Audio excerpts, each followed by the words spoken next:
नमस्कार, मी मयुरी आणि आपण पाहत आहात 7 स्टार न्यूज।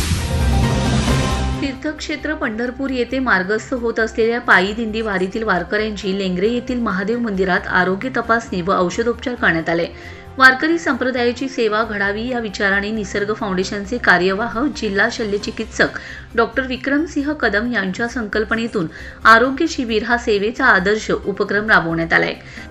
प्राथमिक आरोग्य केंद्रातील वैद्यकीय अधिकारी डॉक्टर ज्ञानेश्वरी कंधारे, डॉक्टर सारिका कुंभार यांचं विशेष योगदान लाभले। या आरोग्य शिबिरात सहकार्यवाह फिरोज शेख, सल्लागार प्राध्यापक संजय ठिगळे, सुनील पाटील, उपाध्यक्षा डॉक्टर वैशाली हजारे, सरचिटणीस निवास कदम, सचिव नानासाहेब मंडलिक, अध्यक्ष नितीन चंदनशिवे, सोमनाथ मंडलिक, प्रमोद भोसले, सौरभ मंडलिक, सूरज मंडले, सुवर्णा मंडलिक, निखिल मंडलिक यांनी योगदान दिले।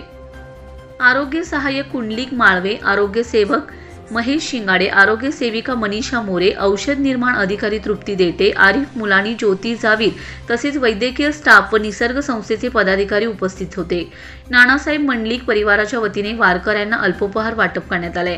वारकऱ्यांना अल्पोपहार वाटप कार्यक्रम परंपरा 5 वर्षांपासून मंडलिक कुटुंबियांनी अखंड सुरू ठेवले। Yakub Shikalkar, 7 star news, Lengare.